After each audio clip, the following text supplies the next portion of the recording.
మరి ఈరోజు 5వ అధ్యాయము కర్మ సన్యాస యోగం. ఇందులో అనేక 29 శ్లోకాలు ఉన్నాయి. భగవంతుడు ఏం చేస్తాడు, ఎలా ఉంటాడు అనేది చాలామందికి స్పష్టంగా తెలియదు. ఏదో వాళ్ళ ఆలోచనలు, వాళ్ళ ఊహల్లో వాళ్ళు తిరుగుతూ ఉంటారు. కనుక ఇక్కడ 2 శ్లోకాలు భగవంతుడు ఈ సృష్టికి మనకు ఉన్న సంబంధం గురించి, స్వభావం గురించి తెలియజేస్తున్నారు. న కర్తృత్వం న కర్మాణి లోకస్య సృజతి ప్రభుః న కర్మ ఫల సంయోగం స్వభావస్తు ప్రవర్తతే. బట్టి ఇది 14వ శ్లోకం. ఇది భగవంతుడు ఏమిటంటే ఈ సృష్టిని చేస్తున్నాడు, జీవులను తయారు చేస్తున్నాడు. రకరకాల జీవులు, మనుష్యులు, మనుష్యేతరులు. మరి జీవులు ఎన్ని రకాలు అంటే 4 రకాలని చెప్పారు. జరాయుజములు, అండజములు, స్వేదజములు, ఉద్భిజములు అని 4 రకాలని చెప్పారు. జరాయుజములు అంటే మావి కప్పి, మావిలో అంటే తల్లి కడుపులో మావి అనేది కప్పి ఉంటుంది, దాన్ని జరాయు అంటారు. ఆ రకంగా పుట్టే జీవులు జరాయుజములు అంటారు. మనుషులు కానీ, ఆవులు, గొర్రెలు, మేకలు అన్నీ కూడా జరాయుజములే, ఆ మావితో కప్పబడి ఉంటాయి. తర్వాత అండజములు అంటే గుడ్డులోంచి బయటకు వచ్చే జీవులు.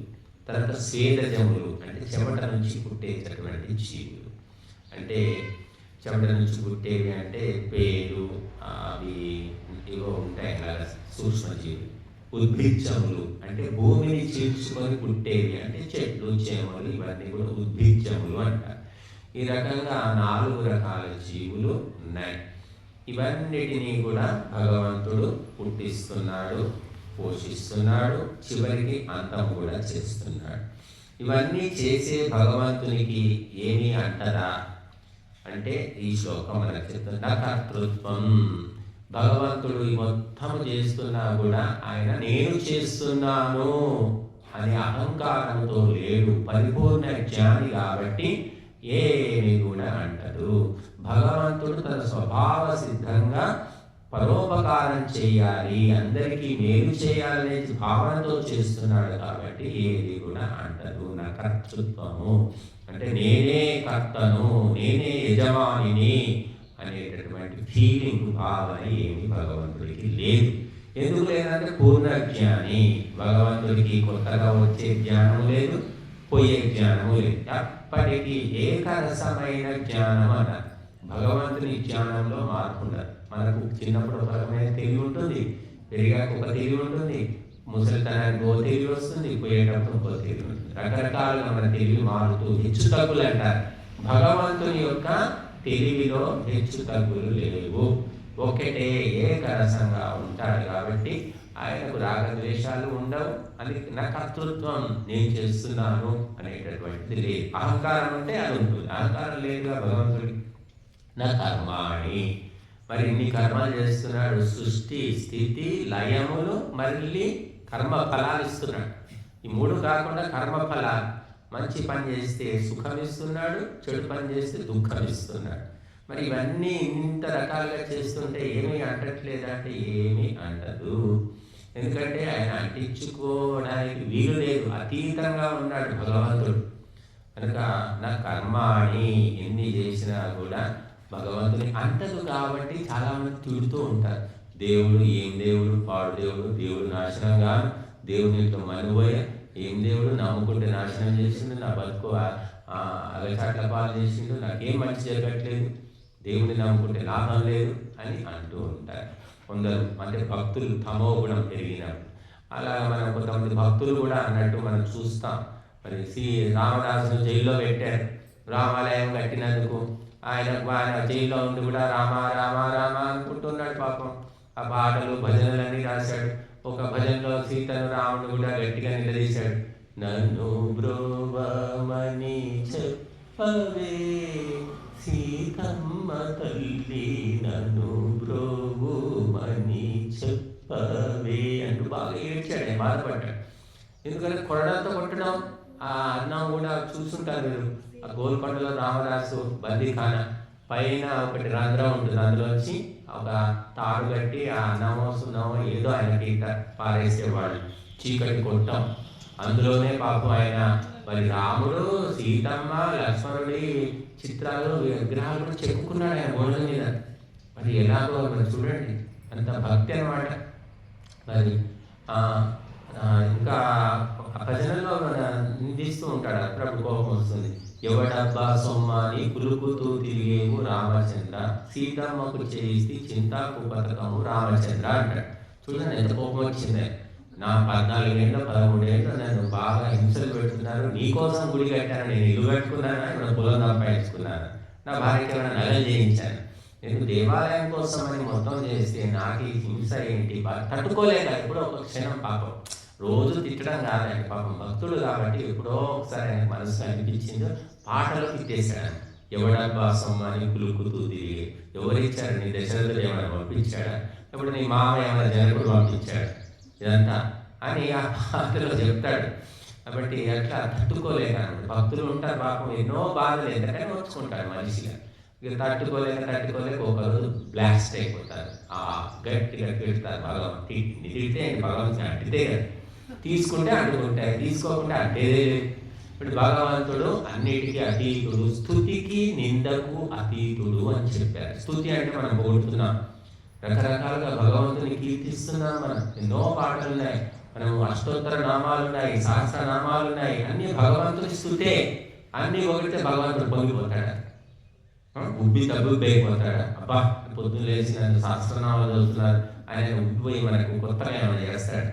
స్తుతికి లొంగడు, నిందకు కృంగడు, ఏది పట్టించుకోడు. నువ్వు చేసిన కర్మను బట్టే నీకు ఫలితాన్ని ఇస్తాడు తప్ప నువ్వు పొద్దున్న లేస్తే పొగుడుతున్నావు, పూజలు చేస్తున్నావు అని చెప్పేసి నీకు ప్రత్యేకంగా ఏమీ ఉండదు. అది నీ యొక్క ఉన్నతి, ఆత్మోన్నతి కోసం నువ్వు చేసుకుంటున్నావు. కాబట్టి మనుషులు, సామాన్యమైన మనుషులు పొంగిపోతారు, కృంగిపోతారు. తిడితేనేమో బాధపడతారు, అన్నం కూడా తినరు. పొగిడితేనేమో అప్పుడు కూడా ఉబ్బిపోయి అన్నం తినబుద్ధి కాదు.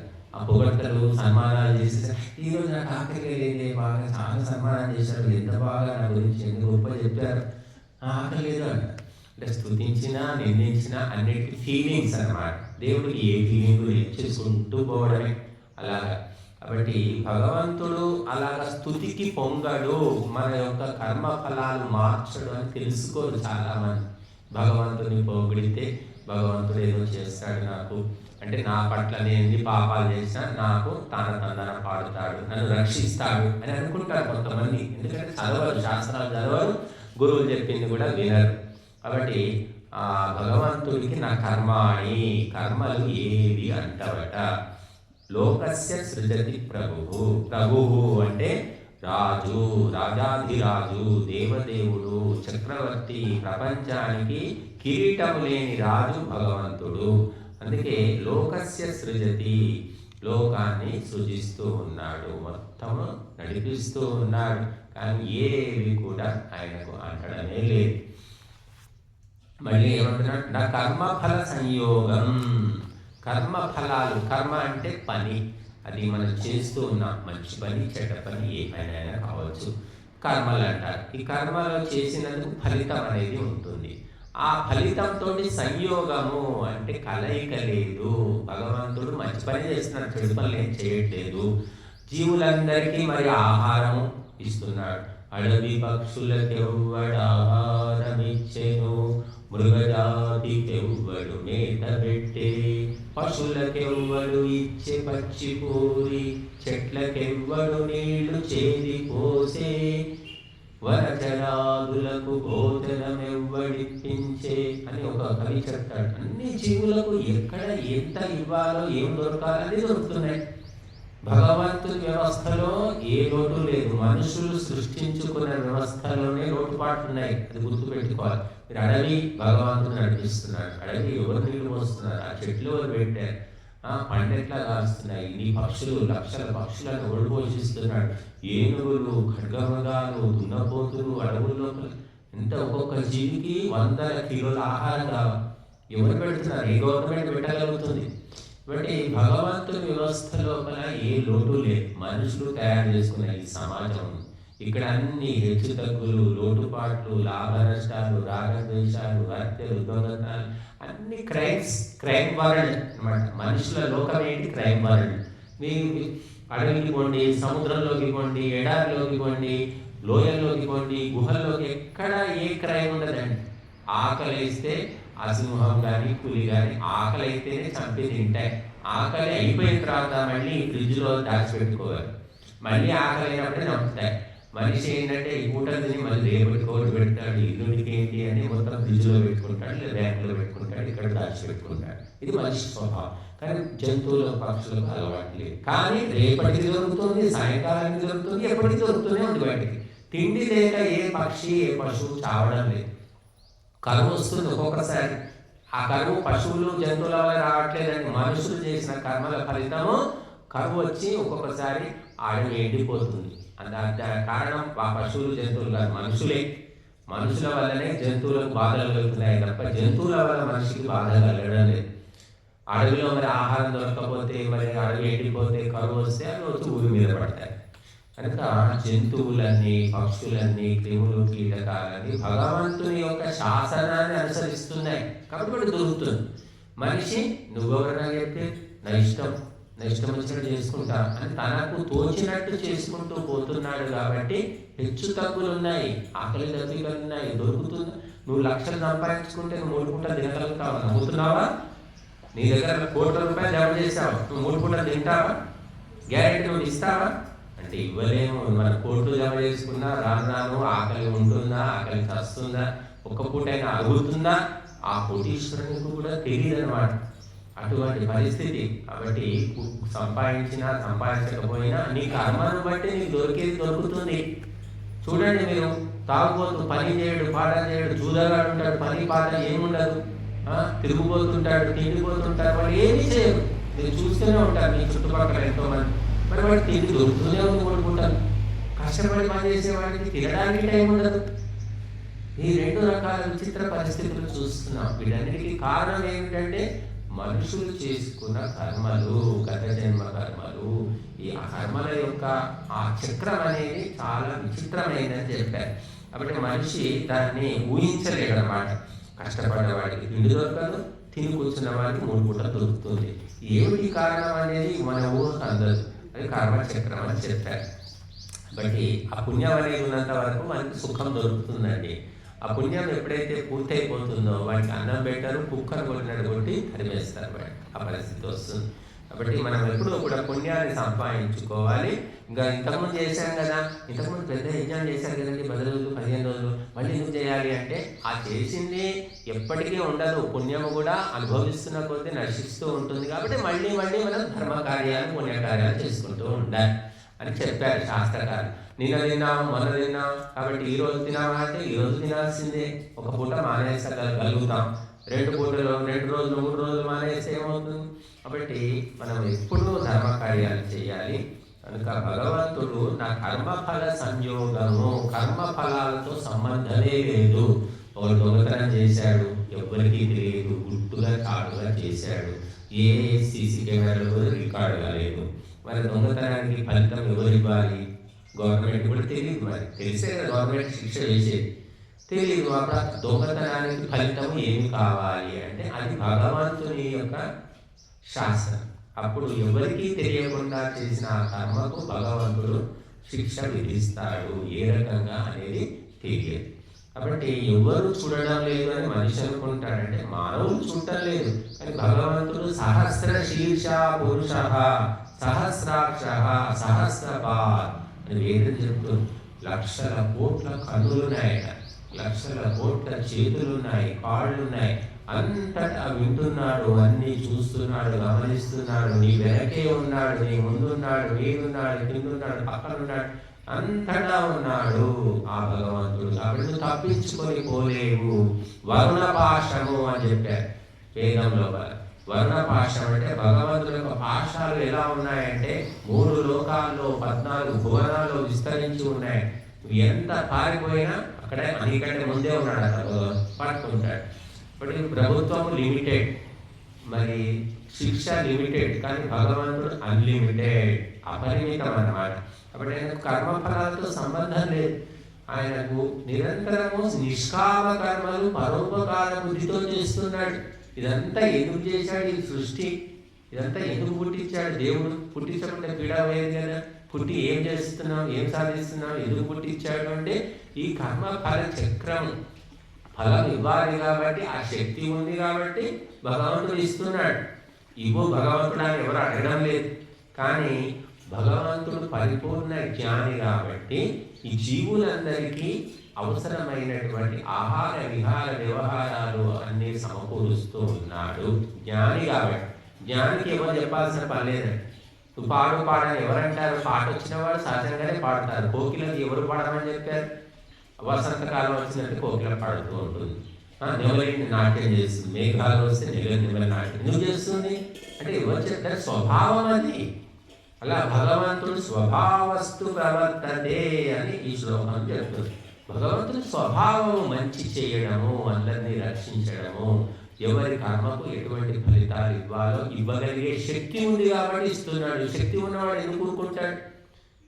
మైక్ ఇచ్చి మిమ్మల్ని మాట్లాడమంటే మీరు మాట్లాడారు. మాకు ఎందుకు ఇస్తున్నారండి? మేము మాట్లాడాలి. ఒక 2 నిమిషాలు కదా అసలు నేను మాట్లాడినాడు, నాకు అలవాటు లేదంట. ఎవరికి స్వభావము మాట్లాడే స్వభావం ఉందో వాళ్ళకి ఇస్తే వాళ్ళు మాట్లాడతారు, మిగతా వాళ్ళు ఎందుకు మాట్లాడతారు? అలాగే భగవంతునికి సృష్టిని చేసే శక్తి ఉంది, సామర్థ్యం ఉంది, అందరికీ కర్మఫలాలు ఇస్తాడు కాబట్టి చేస్తున్నాడు ఆయన. మీరు అడగకపోయినా చేస్తాడనమాట, అంతే. ఆయనకు అది పరోపకార భావన. రోడ్డు మీద ఇప్పుడు బాగా చలి ఉంది, మన రాత్రి 9-10 అయితే ఎవరు కూడా కనిపించట్లేదు. మరి రోడ్డు మీద ముసలి వాళ్ళు, బిచ్చగాళ్ళు, ఈ గతి లేని వాళ్ళు ఫుట్పాత్ మీద పడి ఉంటారు. అట్లా మూలుగుతూ ఉంటారు. కప్పుకోవడానికి ఏదో ఉండదు, ఏదో మామూలు గుడ్డ కప్పుకుంటారు.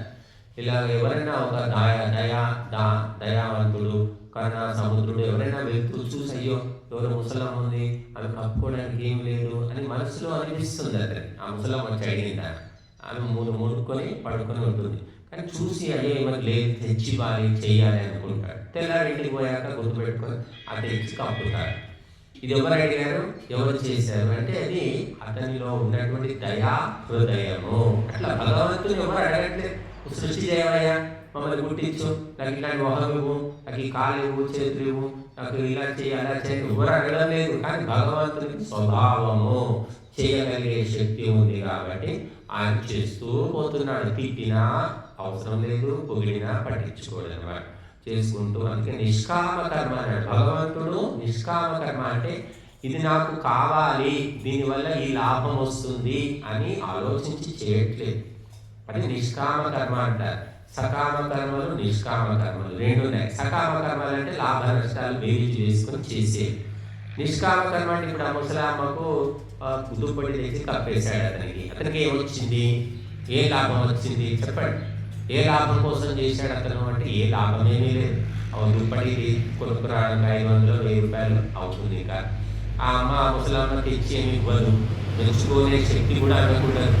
ఒక వ్యక్తిని మనకు మంచి చేసినప్పుడు మెచ్చుకోవడానికి కూడా వాక్కు కావాలి, మనసు కావాలి, ఆలోచన కావాలి, అప్పుడు పొగుడుతాం.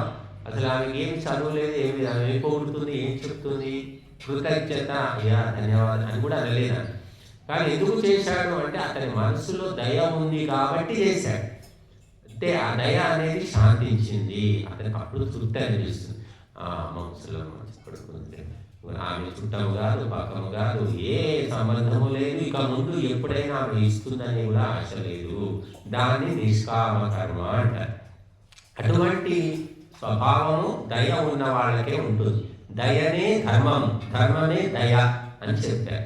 ఇప్పుడు దయా హృదయులు ఎక్కడ కష్టాలు బాధలు ఉన్నా సరే వాళ్ళ మనస్సు పాపం బాధపడుతూ ఉంటుంది. అయ్యో ఏదైనా చెయ్యాలి అనుకుంటారు వాళ్ళు. మనము ఇప్పుడు మధ్య వీడియోలు పెడుతూ ఉన్నారు, రోడ్డు మీద ఇట్లా చుట్టంతా బాగా పెరిగిపోయి, జడలు కట్టిపోయి, ఒంటి మీద మురికి బట్టలు వేసుకొని స్నానం ఉండదు, ఏముండదు. ఏవైనా రోడ్ల మీద మురిగిపోయిన పండ్లు కానీ, ఆ ఎంగిలి సరాకులు, అన్నం కానీ తీసుకొని తింటూ ఉంటారు. పిచ్చి వాళ్ళు కొంతమంది ఉంటారు, వాళ్ళు అట్లా తిరుగుతూ ఉంటారు, ఎవరు పట్టించుకోరు, కుటుంబ సభ్యులే వాళ్ళని వదిలేస్తారు. అటువంటి వాళ్ళను కూడా సేవ చేసి వాళ్ళని బాగు చేయడానికి ఉన్నారు కొంతమంది దయా హృదయులు. అవి వీడియోలు తీసి పెడుతున్నారు. ఈ మధ్య మనం చూస్తున్నాం. వాళ్ళు వాహనంలో వస్తారు, నలుగురేళ్ళు వస్తారు, వచ్చి అతని దగ్గరికి వెళ్తే వాడు తప్పించుకొని పారిపోవడానికి ప్రయత్నం చేస్తారు. కానీ వాళ్ళంతా కలిసి పట్టుకొని తీసుకెళ్ళి జుట్టంతా కొరిగేసి, మరి మురికి బట్టలు తీసేసి, స్నానం చేయించి, సబ్బు పెట్టి రుద్దుతారు. ఒళ్ళంతా కూడా రుద్ది బాగు చేసి, కొత్త బట్టలు వేసి, అప్పుడు వాడు ఈ లోకంలోకి వస్తాడు. వాడు వాళ్ళకు స్పృహ కలుగుతుంది. దాన్ని మానవత్వం అంటున్నాం మనం. అట్లా భగవంతునిలోని దైవత్వం ఏమిటి అంటే, జీవులు అడగకపోయినా సరే గొప్ప మనస్సుతోటి పెద్ద హృదయంతో చేస్తూ పోతున్నాడు. తిట్టేవాడు తింటున్నాడు, పోడేవాడు కొడుతున్నాడు, ఏదైనా సరే సంబంధం లేదు. తల్లిదండ్రులే ఉన్నారండి, ఇంకెవరి దాకెందుకు? నలుగురో, ఇద్దరో, ముగ్గురో పుడితే ఒక్కడు పుట్టినా సరే ఆ ఒక్కడు కూడా మెచ్చుకుంటాడనే గ్యారంటీ లేదు. ఉన్నదంతా వాడికి రాసి పెట్టినా కూడా వాడి బుద్ధి ఎప్పుడేమవుతుందో తెలియదు, తిడతాడా ఏం చేస్తాడో తెలియదు. మరి అట్లాంటప్పుడు నలుగురు ఉన్నప్పుడు ఒకడు మెచ్చుకుంటాడు, ఒకడు తిడతాడు, ఒకడు అన్నం పెడతాడు, ఒకటి దగ్గర కూడా రానివాడు, రకరకాలు ఉంటారు. అయినప్పటికీ కూడా ఆ తల్లిదండ్రులు ఏమనుకుంటారు, ఈ నలుగురిలో ఒకడన్నా దేనిలే, ఒకడన్నా బుద్ధిమంతుడు, పర్వాలేదు, ఒకడన్నా చూసుకుంటున్నాడు చాలే అని మిగతా వాళ్ళని పట్టించుకోరు. అలాగా భగవంతుని సృష్టి లోపల అన్నీ సక్రమంగానే ఉన్నాయి. సృష్టిలో ఏ లోపము లేదు. లోపం ఎక్కడుంది అంటే నీ బుద్ధిలో లోపం ఉంది. నీ జన్మ దోషం, సంస్కార దోషం, జ్ఞాన దోషం, దాన్ని నువ్వు బాగు చేసుకో. అది చాతగాక ఈ సృష్టిలో ఏముంది, అంతా పాడు, ఎందుకు పుట్టించాడు దేవుడు, ఇదంతా ఎందుకు చేసి పెట్టాడు, దుకాణం ఎందుకు పెట్టాడు, తలనొప్పి, అసలు దేవుడే లేడు, దేవుడు ఉంటే ఇంత అన్యాయం ఎందుకు ఉంటుంది, ఇంత అధర్మం ఎందుకు ఉంటుంది అని ఇలా రకరకాలుగా తిట్టేవాళ్ళు ఉన్నారు. వాళ్ళ నాస్తికులు అంటారు, కమ్యూనిస్టులు అంటారు, ఇలా రకరకాలుగా ఉన్నారు.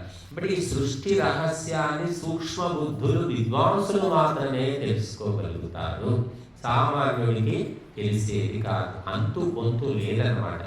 కనుక స్వభావస్తు ప్రవర్తతే, భగవంతునికి స్వభావము పరోపకారం చేయడము, నిష్కామ కర్మ చేయడము. తిట్టినా సరే ఆయన చేస్తూనే ఉన్నాడు. అందరికీ ఎండ ఇస్తున్నాడు, నీళ్లు ఇస్తున్నాడు, గాలి ఇస్తున్నాడు, వెన్నెల ఇస్తున్నాడు, నిలబడడానికి భూమి సమానం అనమాట. అందరికీ ఎటువంటి భేదభావం లేకుండా అందరికీ ఇస్తున్నాడు. కానీ ఒక్కొక్కరు ఒక్కొక్క రకంగా వాళ్ళ సంస్కారాలను బట్టి ప్రవర్తిస్తూ ఉన్నాడు. కాబట్టి ఇవన్నీ కూడా భగవంతునికి అంటారు. ఎందుకంటే నిష్కామ భావంతో చేస్తున్నాడు. ఏదో రావాలి ఆశించి కాదు, పొగడాలని కాదు, తనకు ఆ మనసులో దయా హృదయం అనేది ఉంది కాబట్టి దయతో చేస్తున్నాడు అనమాట. ఒక తల్లి మరి ఒక తండ్రి. ఇప్పుడు చూడండి, అనాథ శరణాలయంలో పిల్లలు వస్తామన్నారు, అసలు ఏదో హోంవర్క్ ఉన్నాయని రాలేదు, రేపు పంపిస్తామని చెప్పారు. 20 మంది పిల్లలు దాకా వస్తారు మన దగ్గరికి. వాళ్ళంతా అనాథలు, తల్లిదండ్రి లేరు, లేదా తల్లి ఉండి తండ్రి లేరు, ఉన్నా కూడా వాళ్ళు పోషించలేరు. అటువంటి పిల్లలకు మరి 50 మందికి అక్కడ చూస్తున్నారు. వాళ్ళ మనసులో దయ ఉంది కాబట్టి చూస్తున్నారు. మన పిల్లల్ని మనం చూడడమే కష్టం. మన పిల్లల్ని మనం భరించలేకనే తీసుకెళ్లి హాస్టల్లో పారేస్తున్నారు చాలా మంది. 3వ తరగతి పిల్లలు, 4వ తరగతి పిల్లల్ని హాస్టల్లో వేసేసుకుంటున్నారు సొంత తల్లిదండ్రులే.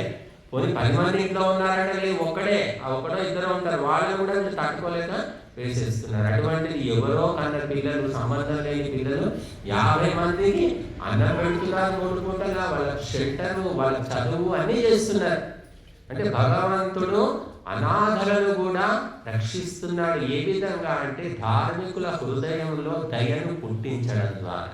ఆ దయ ఉన్నది కాబట్టి ధర్మము నిలిచింది. ధర్మం అంటే మానవత్వం, మానవత్వం అంటే దయనే. దయ చూపిస్తే వాడు చివరికి ఏమవుతాడో కూడా తెలియదు. కొంతమంది మనం చదువుతున్నాం, అనాథ పిల్లలు తెచ్చి పెంచుకుంటే పెరిగి పెద్ద అయిన తర్వాత ఆ అనాథ పిల్లలే ఆ పెంచిన తల్లిదండ్రులను చంపేసిన కేసులు కూడా ఉన్నాయి ఆస్తుల కోసం. మరి చూడండి, అయ్యో పాపం అంటే 6 నెలల శని చుట్టుకుందని ఒక సామెత ఉంది మన దగ్గర. మరి పెంచి పెద్ద చేస్తే వాళ్ళు చివరికి అలా చంపేస్తున్నారు. అందరూ అని కాదు, ఎవరో ఒకరిద్దరు ఉంటారు. కాబట్టి ఎందుకు జరుగుతుందంటే దాన్ని కూడా కర్మ చెప్పుకోవాల్సిందే, కర్మ ఫలాలని చెప్పుకోవాల్సిందే. దారిన పోయే శని మెడకు తగిలించుకోవడం అంటే ఇదేనేమో మరి. కాబట్టి అందరికీ సంస్కారం ఉండదు. మనం 3 పూటలు అన్నం పెట్టినా తిని తిట్టేవాళ్ళు ఉంటారు. ఒక పూట మనం ఏమి చేయకపోయినా సరే నెత్తి మీద ఉన్న గడ్డిపోచ తీసి పక్కన పెడితే కూడా జీవితాంతం గుర్తు పెట్టుకొని, అబ్బా నాకు నెత్తి మీద గడ్డిపోచ తీసావా నువ్వు, నేను చూసుకోలేదప్పుడు అని వాడు చెప్పుకుంటూ తిరుగుతాడు. అంటే పుణ్యాత్ముడు ఆ లక్షణం అలా ఉంటుంది. పాపాత్ముడు ఏంటంటే మనం ఎంత ప్రాణాలు ధారపోసి కాపాడినా కూడా వాడు మళ్ళీ ప్రాణం తీద్దామనే వాడికి ఆలోచన ఉంటుంది. కానీ భగవంతుడు మాత్రం వీటన్నిటికీ అతీతంగా చేసుకుంటూ పోతూ ఉన్నాడు. సుఖము, దుఃఖము, లాభము, నష్టము, మానము, అవమానం ఏమి సంబంధం లేదు, అన్నిటికీ అతీతం. ఎందుకంటే సర్వవ్యాపకుడు కాబట్టి, అంతటా ఉన్నాడు కాబట్టి ఈ అల్పమైన విషయాలు ఎవరు పట్టించుకుంటారు కదా. అలాగా భగవంతుని స్వభావం. తర్వాత ఏం చెప్తున్నారు? నాదత్తే కస్యచిత్ పాపం నచైవ సుకృతం విభుః అజ్ఞానేనావృతం జ్ఞానం తేన ముచ్యంతి జంతవః. విభుః అంటే పరమాత్మ, ప్రభువు అన్న పరమాత్మ. విభువు ఎందుకంటారే? వ్యాపకత్వాత్ విభువు, అంతటా నిండిపోయి సమానంగా వ్యాపించి ఉన్నాడు కాబట్టి భగవంతునికి విభువు అని పేరు. ఆకాశం కూడా విభువు, ఆకాశం కూడా అంతటా సమానంగా ఉంది, భగవంతుడు కూడా అంతటా సమానంగా ఉన్నాడు. ఆయన ఏమి చేస్తున్నాడంటే నాదత్తే కస్యచిత్ పాపం, ఎవరి పాపం కూడా స్వీకరించాడు. భగవంతుడు పాపాలు తీసుకుంటాడు, మన పాపాలు. అలాగే నచైవ సుకృతం, పుణ్యాలు కూడా స్వీకరించాడు.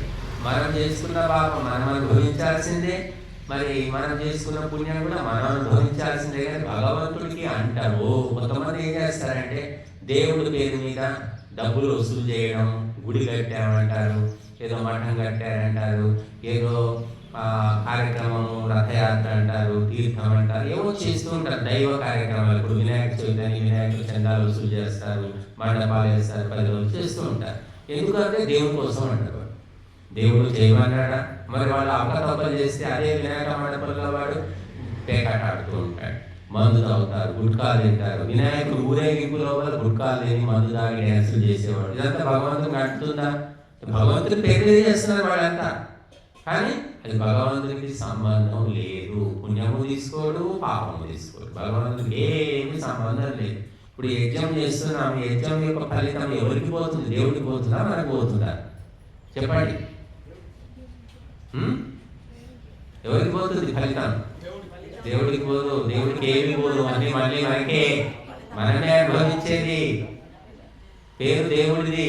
అంటే దేవుని యొక్క సృష్టి వ్యవస్థలో మనము ఈ సహాయకంగా చేస్తున్నాము, కానీ దాని ఫలితం పొందేది లాభ నష్టాలు, సుఖ దుఃఖాలని మనమే. భగవంతుడికి ఏమీ సంబంధం లేదు.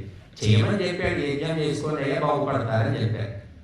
అట్లా మరి ఏ పుణ్యకార్యమైనా ఏ పాపకార్యమైనా భగవంతునికి సంబంధం లేదు. చేయొద్దు అని చెప్పాడు, పాపాలు చేయొద్దు అన్నాడు, పుణ్యాలు చేయమన్నాడు. పుణ్యం చేస్తే అనుభవించేది నువ్వే, పాపం చేస్తే అనుభవించేది నువ్వే. భగవంతుడు నిమిత్త మాత్రం అన్నమాట, ద్రష్ట, సాక్షి అంటే ఏది అందించుకోడు. పిల్లలకు పాఠం చెప్తాడు అధ్యాపకుడు, పరీక్షలకు ప్రిపేర్ చేస్తాడు. పరీక్ష రాసేది ఎవరు? మార్కులు వచ్చేది ఎవరికి? పాస్ అయ్యేది ఎవరు? ఫెయిల్ అయ్యేది ఎవరు? అధ్యాపకుడా? కాదు కదా, విద్యార్థులే. అట్లాగా జీవులన్నీ సుఖ దుఃఖాలు అనుభవిస్తాయి, కానీ భగవంతునికి సంబంధం లేదు. కానీ అందరికీ వ్యవస్థ చేస్తున్నాడు, సుఖ దుఃఖాలు అనుభవించడానికి అన్ని వ్యవస్థలు చేస్తున్నాడు. కానీ భగవంతునికి ఏది కూడా అంటుకోదు, తీసుకోడు.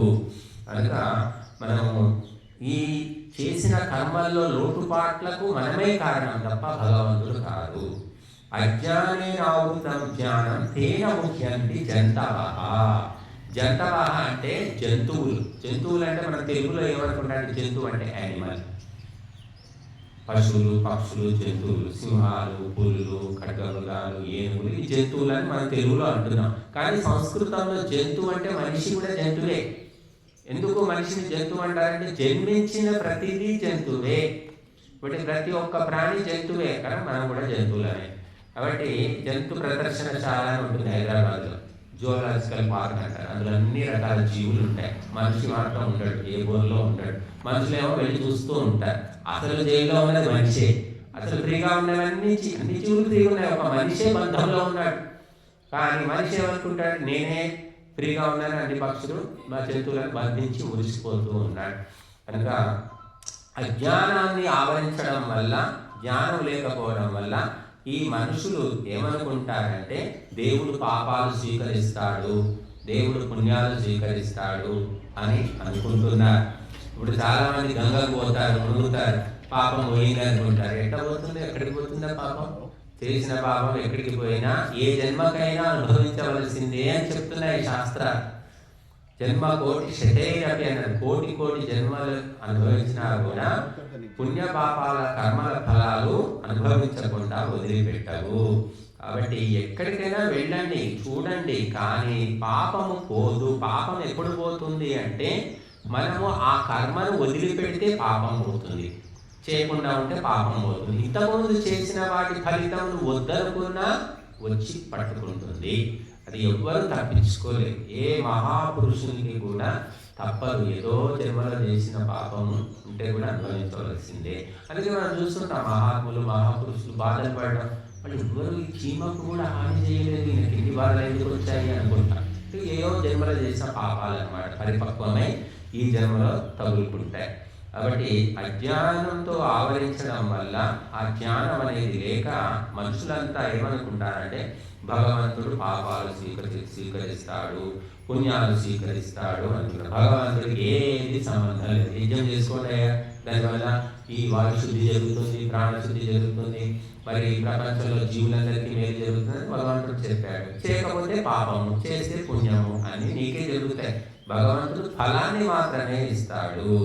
కాబట్టి భగవంతుడు వేటిని అంటించుకోకుండా పరిపూర్ణ జ్ఞానవంతుడు. అందుకే సత్తు చిత్తు ఆనందం అని చెప్తున్నాం. భగవంతుడు నిత్యము ఆనంద స్వరూపుడాడు. మనం నిత్యం ఆనందంగా ఉండలేమండి. మనం ఎప్పుడూ ఒక రోజు సంతోషంగా ఉంటే ఒక రోజు ఏడ్చుకుంటూ ఉంటాం. ఎప్పుడు ఏ రకంగా ఏమవుతుందో తెలియదు. కానీ భగవంతుని ఆనందం లోపల ఒక వెంట్రుక వాసి లోటు కూడా ఉండదు. ఎప్పుడు ఆనందంగానే పరిపూర్ణమైన ఆనందం. ఎందుకు ఉంటాడంటే ఎప్పుడు దయ కలిగి ఉంటాడు, ఎప్పుడు జ్ఞానం కలిగి ఉంటాడు, ఎప్పుడు నిష్కామ కర్మ చేస్తున్నాడు, ఎప్పుడు పరోపకారం చేస్తున్నాడు. కాబట్టి అతనికి ఎప్పుడు కూడా దుఃఖం అనేది కలగదు, ఆనందమే ఆనందం.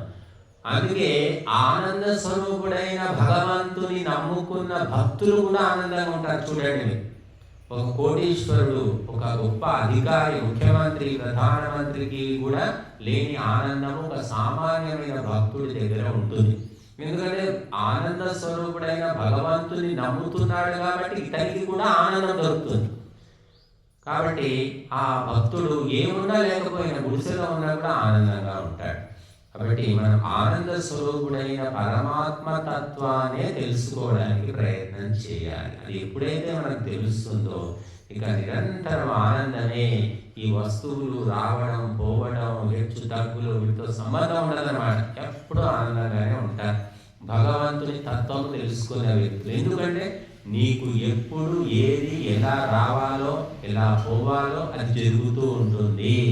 ఆ సత్యము తెలుసుకున్నాక నీవు ఆరాట పడవలసిన పని లేదు, పోరాటం చేయవలసిన పని లేదు. కొంతమంది అంటుంటారు, ఆ దేవుని నమ్ముకుంటే అన్నం దొరుకుతుందా అండి, దేవుని నమ్ముకుంటే అన్ని చేసి పెడతారా అంటే, నువ్వు నమ్మి చూడు, నువ్వు నమ్మితే అన్ని దొరుకుతాయి. దేవుని నమ్ముకున్న వాళ్ళు నేను చెప్పాను కదా, దొంగ స్వాములు ఒక కాషాయం వేసుకొని వాడు సిగరెట్లు బీడీలు గుట్కాలు తినుకుంటా తిరుగుతున్న వాళ్ళకు కూడా 3 పూటల అన్నం దొరుకుతుంది. పూర్తిగా కాషాయం వేసుకొని వాడు ఏదో రామరామానం అన్నందుకు అందరూ దొరుకుతాయి. భగవంతుడే నాకు లక్ష్యము అని నమ్ముకున్న వాడికి ఇంకా ఎక్కువ దొరుకుతుంది. కనుక భగవంతుని నమ్ముకొని మోసపోయిన వాళ్ళు ఎవరు లేరు. ఈ మనుషులను నమ్ముకుంటే మాత్రం ఎవడు ముంచుతాడో తెలియదు, ఎవడు చంపుతాడో తెలియదు, ఎవరిని నమ్మలేం. చిట్ట చివరికి రక్త సంబంధీకులను కూడా మనం నమ్మలేమన్నమాట. అటువంటి కలియుగంలో ఈనాడు మనం ఉన్నాం. కాబట్టి భగవంతుడు మాత్రము ఎటువంటి రాగద్వేషాలు లేకుండా సమానంగా వ్యవస్థ చేస్తూ ఉన్నాడండి. సమస్త జీవులకు చేస్తున్నాడు. ఒక్క మనం భూమి మీద జీవులే తీసుకుంటున్నాం కానీ సముద్రంలో ఇంతకు మించిన జీవులు ఉన్నాయి. సముద్రంలో ఉన్న జీవులు మరి భూమి మీద కూడా లేవు. అటువంటి సముద్ర జీవులు తిమింగలం ఉంటుంది. ఎంత పెద్దగా ఉంటుందో ఆ తిమింగలం, దానికి ఎన్ని చేపలు, దానికి ఎంత ఆహారం కావాలి, దొరుకుతుంది, మరి తింటుంది, బతుకుతుంది. దానికి సంతానం, మళ్ళీ దాని వ్యవస్థ నడుస్తూనే ఉంది. ఇంత గొప్ప వ్యవస్థను భగవంతుడు చేస్తున్నాడు. నాకేమిటి, నేను ఆ భగవంతుని నమ్ముకున్నానని ఎవడైతే స్పష్టంగా తెలుసుకుంటాడో వాడి వ్యవస్థ కూడా జరుగుతూనే ఉంటుంది. వచ్చేవి వస్తుంటాయి, పోయేవి పోతుంటాయి. మేము ఇప్పుడు యజుర్వేద పారాయణ యజ్ఞం నుంచి 10 రోజుల కార్యక్రమాలు మొదలు పెట్టాం. పొద్దున సాయంత్రం చేస్తున్నాం. ఇచ్చేవాళ్ళు ఇస్తున్నారు, వచ్చేవాళ్ళు వస్తున్నారు. ఇచ్చిన వాళ్ళు కూర్చోవడం లేదు, కూర్చున్న వాళ్ళు ఇవ్వడం లేదు. తిన్నవాడు ఆ బియ్యం ఇవ్వట్లేదు, బియ్యం ఇచ్చిన వాడు తినడం లేదు. ఆ వ్యవస్థ అలా జరిగిపోతూనే ఉంది. ఎవరో మాకు తెలియని వాళ్ళు కూడా సహాయం చేస్తూ ఉన్నారు. కాబట్టి ఎప్పుడైతే భగవంతుని మీద భారం వదిలేస్తాం నమ్మకంతో, ఆ భగవంతుడు చేయకపోతే ఇక భగవంతుని నమ్మేటోడు నమ్మేవాళ్ళే తక్కువ. అసలు లోకల్లో దేవుడే నాకు తల్లి తండ్రి అన్నీ నాకు దేవుడే అని నమ్మేవాళ్ళు ఎంతమంది? చాలా తక్కువ మంది. మరి వాళ్ళని కూడా భగవంతుడు కాపాడకపోతే ఇంకా భగవంతుని నమ్మేదేవారు. బట్టి తప్పకుండా జరుగుతుంది. మనము మన స్వార్థం కోసము, కీర్తి కాంత కనకం కోసం కాకుండా ఇది ధర్మమని, కర్తవ్యమని, పరోపకారమని ఎప్పుడైతే చేస్తామో భగవంతుడు అన్నీ ఇస్తూ ఉంటాడు. మనకు ఒక పక్క నుంచి పోతూ ఉంటుంది, మరొక పక్క నుంచి అంతకు నుంచి వస్తూనే ఉంటుంది. అది ఇచ్చేవాడికి తెలుస్తుంది, చేసేవాడికి తెలుస్తుంది. సేవ చేసే వాళ్ళకి ఏమొస్తుంది? చాలా మంది చూడండి వీడియో, ఆ పిచ్చివాడిని పట్టుకొచ్చి వాడికి స్నానాలు చేయించి జుట్టంతా కొరిగి వాడిని చూసుకొని వాడిని మంచి చేయడం, ఎందుకు ఇవన్నీ చేస్తే వాళ్ళకి ఏమొచ్చింది? కోట్లు వచ్చాయా, లక్షలు వచ్చాయా? ఏమీ రాదు. అది ఏమొస్తుంది అనేది నువ్వు చేస్తే నీకు తెలుస్తుంది. ఆ వచ్చింది నీకు చూపించలేడు, నీకు అర్థం కాదు. కాబట్టి ఈ ప్రపంచం అంతా కూడా పరోపకారంతో నడుస్తుంది. సొంత రక్తము పంచుకు పుట్టిన అన్నదమ్ములు కానీ, కొడుకు కూతురు కానీ వాళ్ళు ఇస్తారో ఇవ్వరో, చూస్తారో చూడరో, చివరికి మాట్లాడరో కూడా తెలియదు. కానీ భగవంతుని వ్యవస్థను నమ్ముకొని చేసుకుంటూ పోతున్నారు. ఒక తల్లి కానీ, ఒక తండ్రి కానీ, ఒక గురువు కానీ. గురువు ఎన్నో పాఠాలు నేర్పిస్తున్నాడు. ఆ గురువు కనబడితే దండ పెట్టేటోడు కూడా ఎవరు లేడు. ఇలా వస్తుంటే అలా పక్కకు తప్పించుకొని పోతున్నారు. అటువంటి పరిస్థితుల్లో మనకు అయినప్పటికీ కూడా తమ కర్తవ్యాన్ని వదిలిపెట్టకుండా కన్నందుకు చేయాల్సిందే, మనం నేర్చుకున్నందుకు చెప్పాల్సిందే అని తల్లిదండ్రులు కానీ, గురువులు కానీ చేస్తూ పోతూనే ఉన్నారు. ఈ ప్రపంచం నడుస్తుంది. దానముతోటే నడుస్తుంది, సేవతోటి నడుస్తుంది, దయతోటి నడుస్తుంది ప్రపంచం. తల్లి కనుక దయ లేదనుకోండి, అప్పుడప్పుడు చదువుతుంటాం మనం. కన్న పిల్ల అప్పుడే కన్నా ప్రసవించిన పసికన్ను ముళ్ళ పొదల్లో వారేసిన తల్లి, మురికి గుండెలో వారేసిన తల్లి, ఇలాంటివి చదువుతున్నాం. ఎవరో 1,00,000 కోటి అందరి తల్లులు అదే పని చేస్తే ఏమయ్యేది? కాబట్టి అలా చేయట్లేదు. ఎందుకంటే తల్లి హృదయంలో దయ అనేది ఒకటి పెట్టాడు దేవుడు. ఆ దయ వల్ల వాడు ఏడ్చినా, వాడు అరిచినా సరే, భరించలేకపోయినా కూడా ఆ వాటికి ఏదైనా విసుకోవచ్చు, కానీ మళ్ళీ చేయక తప్పదు. చేస్తుంది భూమాతలాగా. తల్లి చేస్తుంది, తండ్రి చేస్తున్నాడు. గురువు కూడా వింటాడో వినడో, వీడు అప్పచెప్తాడో అప్పచెప్పడో, బాగుపడడో లెక్కలేమి వేసుకోకుండా గురువులు కూడా చెప్తూనే ఉన్నారు. ఆ ఒక పరంపర, ఒక ధార అనేది సాగిపోతూనే ఉంది. ఎందుకంటే ఇది భగవంతుడు ఏర్పరిచినటువంటి వ్యవస్థ. కాబట్టి ఇలా జరుగుతుంది. భగవంతుడు కూడా అలా పరోపకారం నిరంతరం చేస్తూ ఉన్నాడు. ఎవరి పాపపుణ్యాలతో సంబంధం లేకుండా కర్తవ్యం చేసుకుంటూ పోవడం. ప్రభుత్వాలు మారుతున్నాయి, పార్టీలు మారుతున్నాయి, నాయకులు మారుతున్నారు. కానీ ఒక తల్లి బతుకు మారుతుందా? ఒక స్త్రీ బతుకు ఏమైనా మారిందా? భారతదేశంలో 80 ఏళ్ళు అవుతుంది స్వాతంత్ర్యం వచ్చి, ఏమీ మారలేదు. దినదిన గండం నూరేళ్ళలాగా నిరంతరము అత్యాచారాలు, ఘోరాలు, పాపాలు, నేరాలు, అక్రమ సంబంధాలు ఎక్కడ చూసినా కూడా మహిళలకే అన్ని రకాలుగా ముంచుకొస్తున్నాయి. ఏ ప్రభుత్వం ఏమీ చేయట్లేదు. కాబట్టి ఆ భగవంతుడే దిక్కు. భగవంతుని నమ్ముకున్నటువంటి పురుషులు కానీ, స్త్రీలు కానీ ఎవరైనా సరే వాళ్ళకి ఎప్పుడూ కూడా నష్టం ఉండదు. వారికి బంధువులు ఎక్కడ పడితే అక్కడ దొరుకుతారు. రక్త సంబంధికులేమో ఇంటి వరకే పరిమితం, కానీ ఆత్మ బంధువులు ఎక్కడ పోయినా మనకు దొరుకుతారు. మేము మొన్న గుంటూరు వెళ్ళాము, తెనాలి వెళ్ళాము, ఇంకా మిర్యాల కూడా పోయాము, నల్గొండ పోయాము. ఎవరో మాకు ముక్కుమందు తెలియని వాళ్ళంతా పరిచయం అయ్యారు. మా ఇంటికి రండి అని తీసుకెళ్ళారు. ఏమిటి సంబంధం అంటే భగవంతుడు అనేది నమ్ముకున్నాం కాబట్టి ఆ భగవంతుడు అనే సూత్రము వల్ల మనకు వాళ్ళకు సంబంధం కలిగిందనమాట. కాబట్టి చాలా మంది ఏంటంటే కుటుంబానికే పరిమితమై ఉంటారు. నా కుటుంబము బాగుంది, నా భార్య దేవత, నా కొడుకులు బుద్ధిమంతులు, ఇంకెక్కడికి పోవాలి, ఏం అవసరము, సంపాదన ఉంది, ఇల్లుంది, కిరాయి కట్టించుకున్నాం, పొలాలు ఉన్నాయి, ఇక్కడ ఎవరితో సంబంధం లేదు అని వాళ్ళు అదే లోకం అనుకుంటారు. కానీ ఈ రక్త సంబంధము ఎప్పుడు విచ్చుకుపోతుందో, ఎప్పుడు చెడిపోతుందో, ఎవరికి ఏ బుద్ధి పుడుతుందో తెలియదు.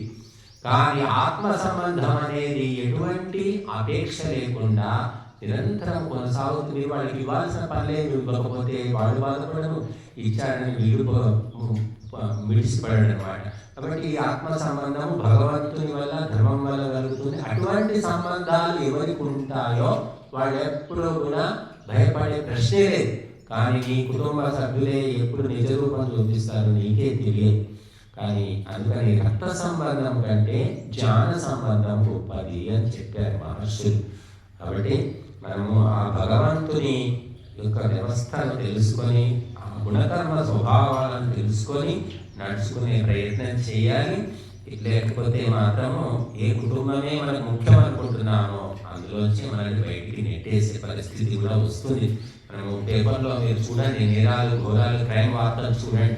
అంటే అసలు మానవ సంబంధాలన్నీ దిగజారిపోయాయి అనేది మనకు కనబడుతుంది స్పష్టంగా. కనుక దైవ సంబంధం మాత్రము ఎప్పటికీ చిరస్థాయిగా ఉంటుంది. బట్టి ఈ శ్లోకము మనకు చాలా మంచి విషయాలు చెప్పింది. అలాగే ఇంకొక శ్లోకం మనకు చెప్తుంది, విద్యా వినయ సంపన్నే బ్రాహ్మణే గవిహస్తిని శుని చైవ శ్వపాకే చ పండితాః సమదర్శినః. ఈ శ్లోకము చిన్నప్పుడు మనం ఘంటసాల పాడితే విన్నాము. ఈ శ్లోకం ఏం చెప్తుందంటే పండితులు సమదర్శులు అని చెప్తుంది. పండితులు అంటే మన మామూలుగా జనానికి తెలిసింది ఏమిటంటే పండితులు అంటే పట్టుబట్టలు వేసుకొని మీద కాశ్మీషాలు వలుకొని చెవి కుండలాలు పెట్టుకొని చేతికి కంకణాలు పెట్టుకొని పెద్ద పెద్ద నామాలు పెట్టుకుంటే పండితులు అనుకుంటారు.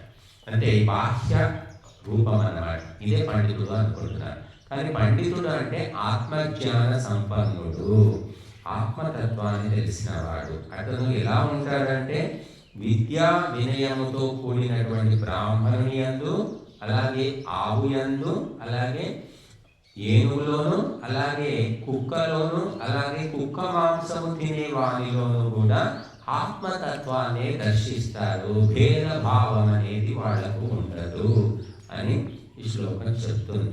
కాబట్టి ఈ లోకంలో రకరకాల సాత్వికులు ఉన్నారు, రాజసికులు ఉన్నారు, తామసికులు ఉన్నారు, ఉత్తములు, మధ్యములు, అధములు అని చెప్తాం మనం. వాళ్ళని మరొక భాషలో దేవతలు, మనుష్యులు, రాక్షసులు అంటారు. అంటే వీళ్ళందరినీ కూడా పండితుడు గమనించి జాగ్రత్తగా వారందరిలో ఆత్మతత్వం ఉంది, కర్మఫలాన్ని బట్టి ఈ జన్మలు వచ్చాయి, శరీరాలు ధరించారని తెలుసుకొని ఎవరి పట్ల ద్వేషం లేకుండా సమబుద్ధితోటి, ఆయన ఉపేక్షాభావంతో పండితుడు ఉంటాడు. వాడు ఎవడో మాంసం తింటున్నాడు, ఎవడో హత్య చేసి అంతకుడు, మరొకడు దొంగ, మరొకడు తాగుబోతు, అందరూ ఉంటారు. సమాజంలో రకరకాల మనుషులు ఉంటారు. అయితే వాళ్ళు మనకి ఎదురైనప్పుడు ఏం చేయాలి? వాళ్ళని ద్వేషించాలా? మనసు లోపల వాళ్ళ పట్ల వ్యతిరేకత పెట్టుకోవాలంటే ఏమీ అవసరం లేదు. సమబుద్ధి, నమస్కారం అయ్యా, బాగున్నావా, అంతే. అంటే మనం మంచి చెడు యోగక్షేమాలు కనుక్కోవాలి తప్ప పండితుడైన వాడు ఎవ్వరిని కూడా వ్యతిరేకించడు, ద్వేషించడు. సమబుద్ధి, సమదర్శన అన్నారు. ఎందుకంటే ఆత్మతత్వం తెలుసుకున్నాడు. కాబట్టి వీళ్ళ కర్మఫలాన్ని బట్టి ఈ శరీరం వచ్చింది, ఈ సంస్కారం వచ్చింది అనుకొని అందరి మంచిని కోరుతాడు తప్ప భగవంతుడు ఏ విధంగా అయితే అన్ని జీవులకు సమానంగా చూస్తున్నాడో, చేస్తున్నాడో, ఈ మానవుడు కూడా, అలాగే ఈ పండితుడు కూడా అందరి పట్ల ఒకే రకమైన బుద్ధి ఉంటుంది, ఒకే రకమైన దృష్టి ఉంటుంది.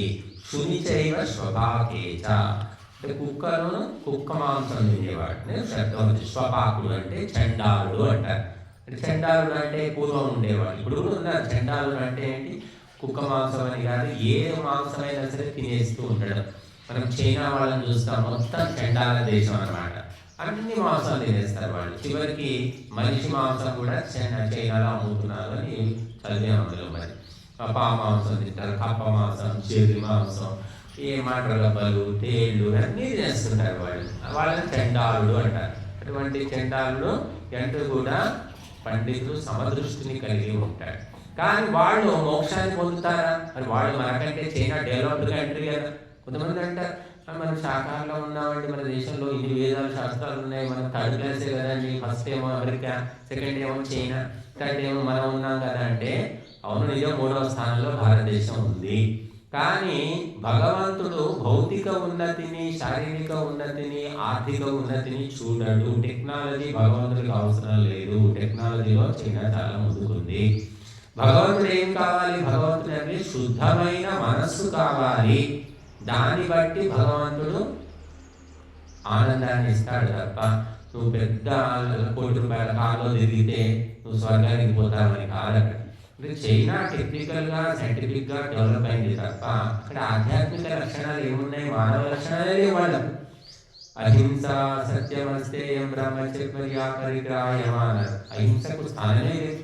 వాళ్ళు పావుల పచ్చడి చేసుకొని తింటారు, తేళ్లతోటేమో ఒడియాలు చేసుకొని తింటారు. మరి వాళ్ళు బాగానే ఉన్నారంట. బాగానే ఉండడం అంటే మీ దృష్టిలో ఏంటి? భౌతికంగా, శారీరకంగా, ఆర్థికంగా బాగున్నారు. కానీ వాళ్ళు ఆత్మికంగా బాగున్నారా, నైతికంగా బాగున్నారా అనేది అసలైన విషయం.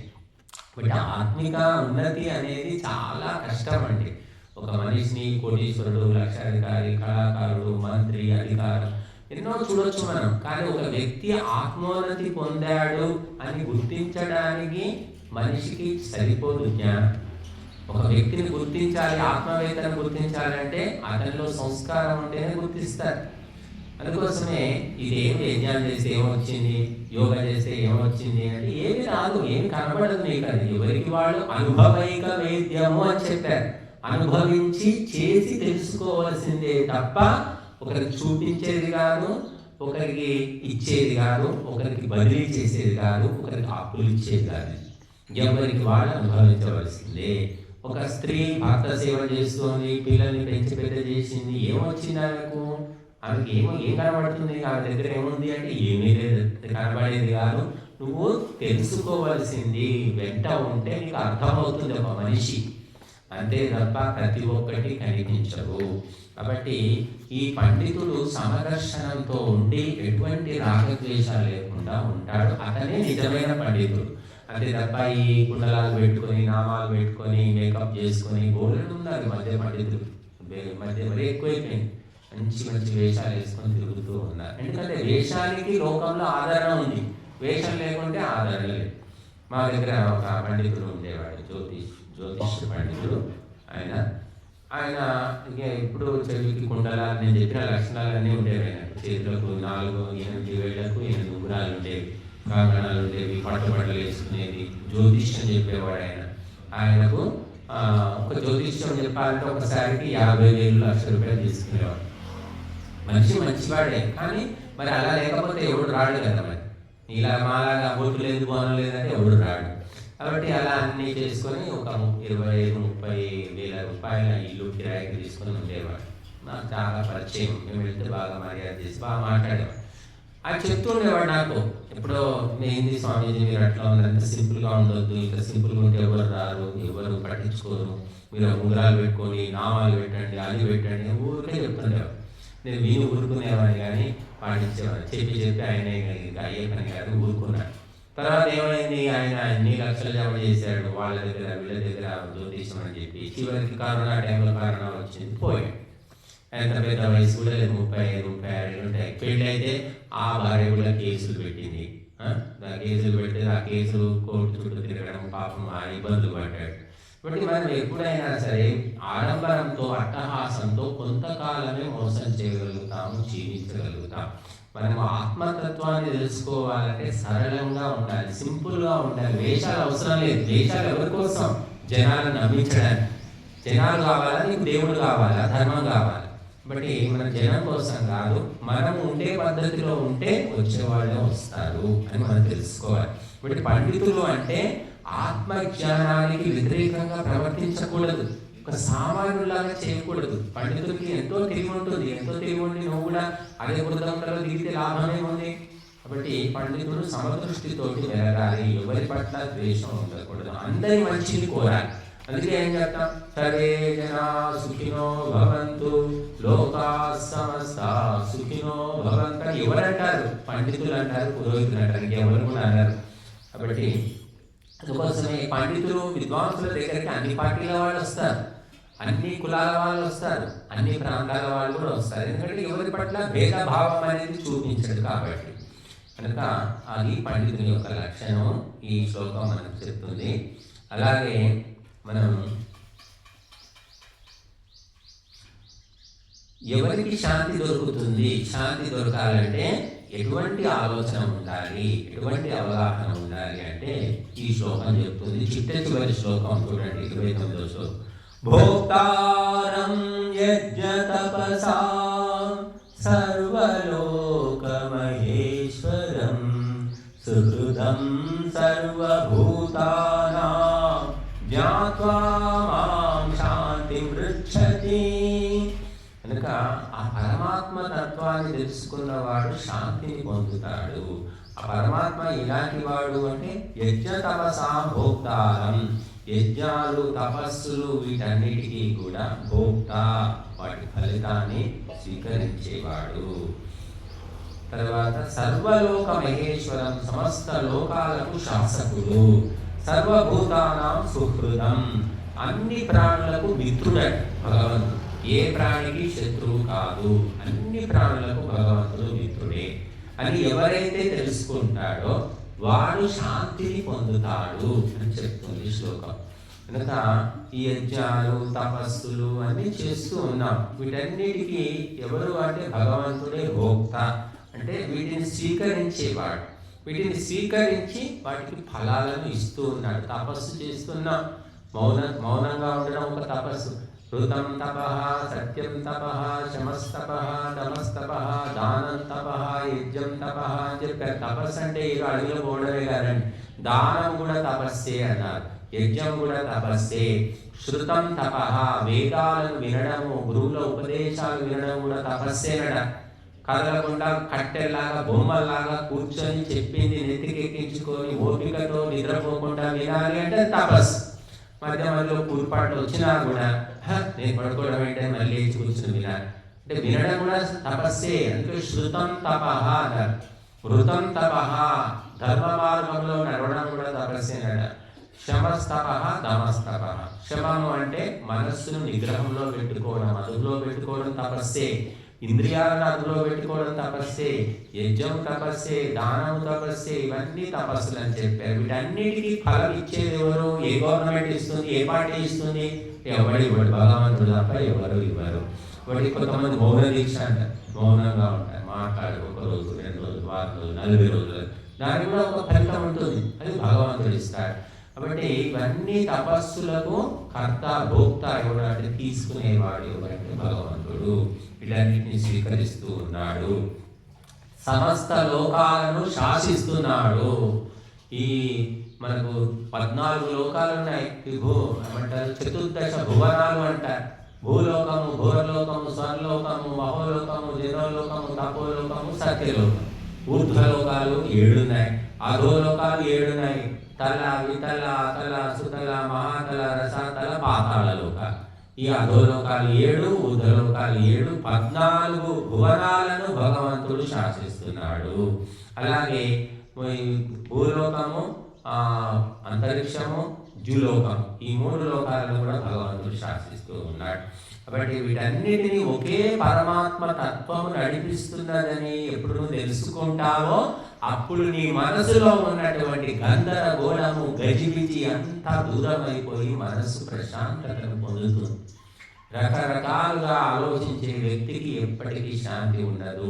మొత్తము సమస్త జీవులకు మిత్రుడు భగవంతుడు ఒక్కడే, సమస్త లోకాలను పరిపాలించేది ఒక్కడే, సమస్త యజ్ఞాలకు తపస్సులకు భోక్త ఒకే ఒక్కడు అని ఎప్పుడు నువ్వు ఒకే ఒక తత్వాన్ని తెలుసుకుంటావో అప్పుడు నీ మనస్సు నిమ్మళమైపోతుంది. కూర్చున్న దగ్గరనే నీకు శాంతి లభిస్తుంది, ఎక్కడెక్కడో తిరగాల్సినటువంటి పని లేదు. కాబట్టి ఇది చాలా కష్టమైన విషయం. ఇది ఒకే ఒక తత్వము, ఏకైక తత్వము ఈ బ్రహ్మాండాన్ని సృష్టించి పోషించి లయం చేస్తున్నది అని ఎప్పుడు తెలుసుకుంటే పరిపూర్ణంగా అప్పుడు నీ జన్మ సఫలమవుతుంది, నీకు పరిపూర్ణమైన శాంతి లభిస్తుంది. అది తెలుసుకోవాలి అంటే మరి ఎన్నో జన్మల సాధన కావాలి, సంస్కారం కావాలి. అలాగే గురువుల యొక్క ఉపదేశాలు వినాలి. ఈ చదివిన దానికంటే విన్నదానికే ఎక్కువ లాభం అని శాస్త్రాలు చెప్తూ ఉన్నాయి. చాలా మంది అనుకుంటారు మాకు సంస్కృతం చదవరాదు, పుస్తకం చదవరాదు, మా చిన్నప్పుడు చదువుకోలేదు, మా బతికేది, మా జీవితం ఏంటంటే వాళ్ళందరికీ గురువులు చెప్పింది వినండి, ఒళ్ళు దగ్గర పెట్టుకొని ఏకాగ్రతగా వినండి. అదే మిమ్మల్ని ముందుకు తీసుకెళ్తుంది. చదివింది ఎక్కువ కాలం గుర్తుండదండి, గుర్తుపెట్టుకోండి. విన్నదే ఎక్కువ గుర్తుంది. కాబట్టి చూడండి, మీరు ఒక ఉత్తరం రాసి, ఉత్తరంలో తిట్లు రాసి ఇచ్చారనుకోండి, ఈ తిట్లేంటి, నాకు తిట్టు రాసి ఉత్తరం పంపాడని చింపి పారేస్తాడు వాడు, గుర్తున్నవాడు. అదే ప్రత్యక్షంగా ముఖం మీద తిట్టండి, వాడు జీవితాంతం గుర్తుపెట్టుకుంటాడు. అన్ని మాటలు అన్నాడు, ఇలా అన్నారు, అలా అన్నాడు, అన్నీ గుర్తుపెట్టుకున్నాడు. అది ఉత్తరం రాసి గుర్తున్నాడు. అదే చదువు కూడా అంతే, చదివిన దానికంటే విన్నదే గుర్తుంటుందని శాస్త్రాలు చెప్తున్నాయి. కాబట్టి శృతం తపః, వినడమే తపస్సు. అందుకే పూర్వం ఏంటంటే పుస్తకాలు లేవు, ప్రింటింగ్ ప్రెస్ వచ్చాక పుస్తకాలు వచ్చాయి. అన్ని శాస్త్రాలు కంఠస్థం అన్నమాట, నోటికి ఉండేవి. ఆ ఆయుర్వేదం కానివ్వండి, ధనుర్వేదము, గాంధర్వ వేదము, దర్శనాలు, సాంఖ్య దర్శనము, యోగ దర్శనం, ప్రతి ఒక్క సూత్రము, శ్లోకము నోటికి కంఠస్థం ఉండేవి. పుస్తకాలు లేవు. 200 ఏళ్ళు అయితే పుస్తకాలు వచ్చి, ఈ ప్రింటింగ్ ప్రెస్ వచ్చి. వేదం అయితే స్వయంగా గురువు చెప్తుంటే విని నేర్చుకోవాల్సిందే, ఎందుకంటే స్వస్వరం కాబట్టి. అది పుస్తకాలు పట్టుకుంటే వచ్చేది కాదండి వేదం. కాబట్టి ఆత్మజ్ఞానం కూడా మనిషి నుంచి మనిషికి ఒక చైతన్య ప్రసారం జరుగుతుంది. ఒక యంత్రం నుంచి మనిషికి జరగదు. మీరు ఇదే ప్రవచనాలు మాకు ఉన్నాయి, యూట్యూబ్లో ఉన్నాయి, దేవయానం ఛానల్లో ఉన్నాయి. DEVAYANAM దేవయానం ఛానల్, అది పెట్టుకొని చూడండి. ప్రత్యక్షంగా వినడానికి, యంత్రం ద్వారా వినడానికి తేడా తప్పకుండా ఉంటుంది.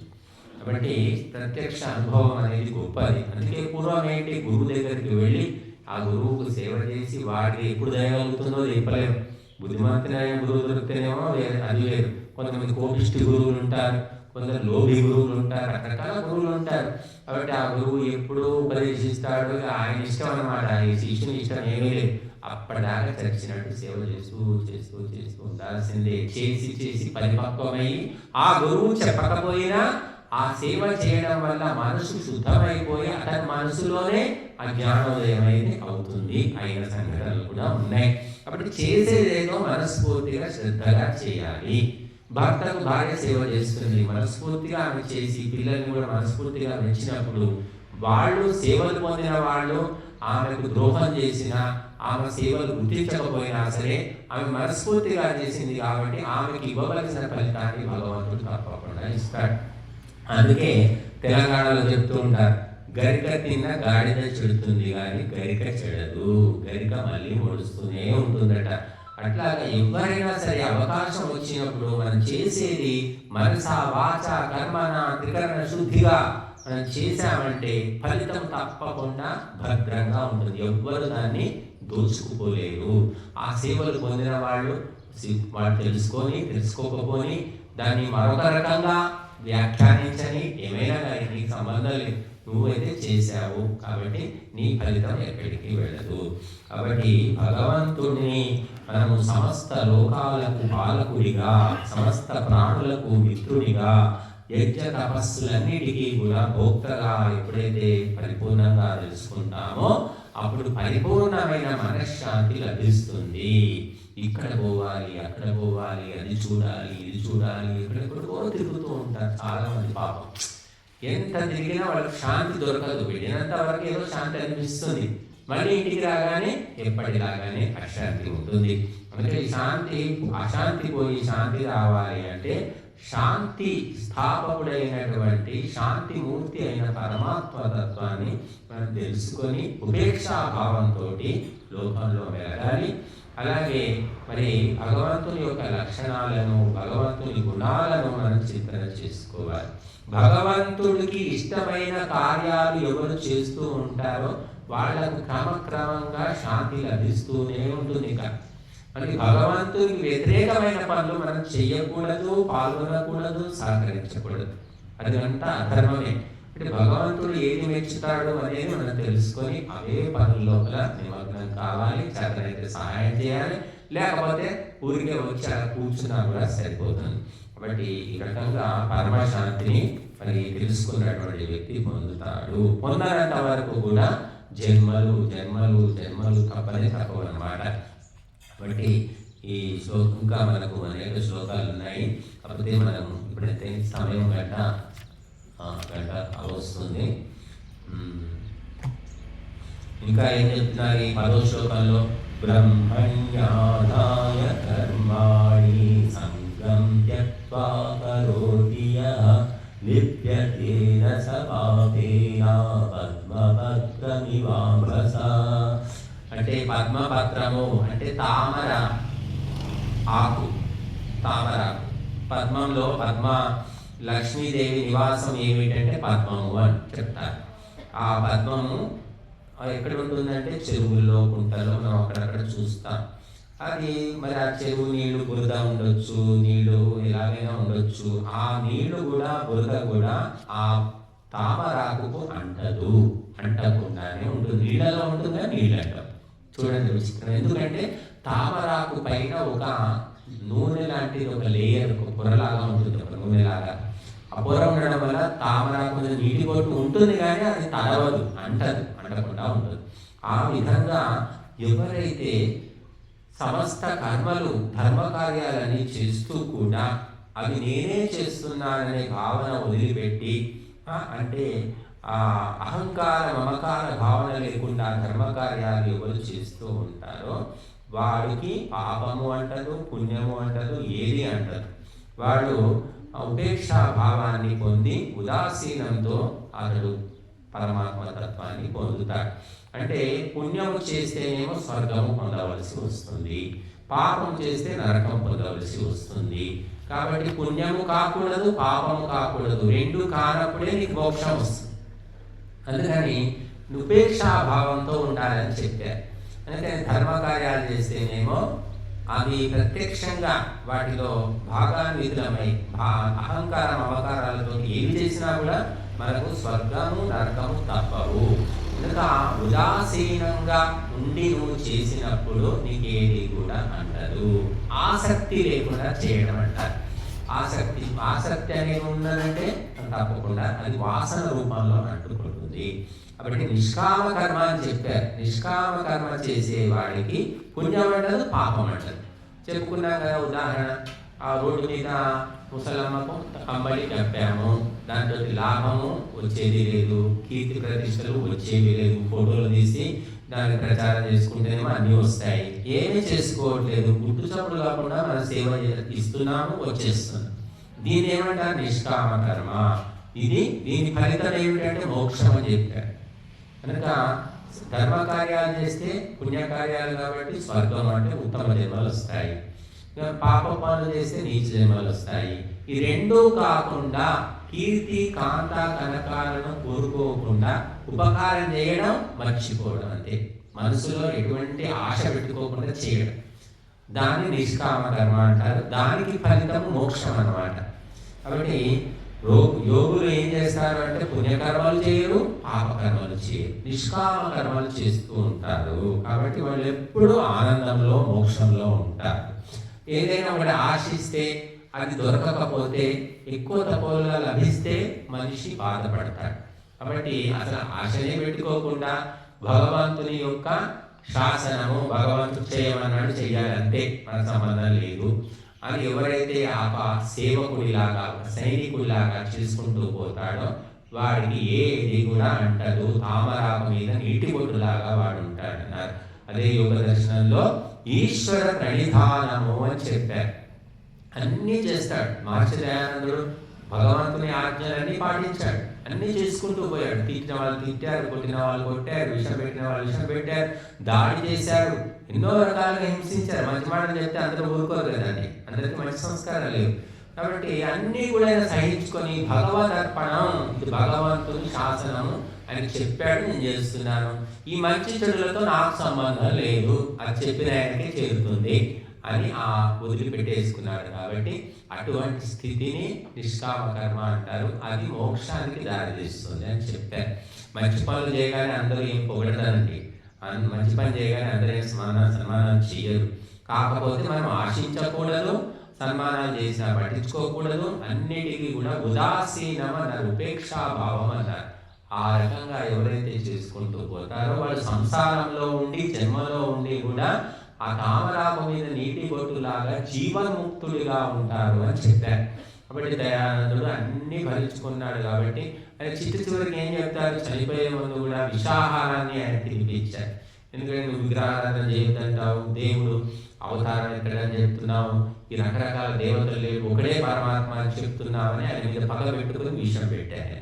విషం పెడితే తెలియక ఎన్నిసార్లు 15-16 సార్లు విషాహారం పెడితే యోగా చేసుకొని దాన్ని కక్కేసుకొని ఏదో చేసి ఆయన శుద్ధి చేసుకున్నాడు.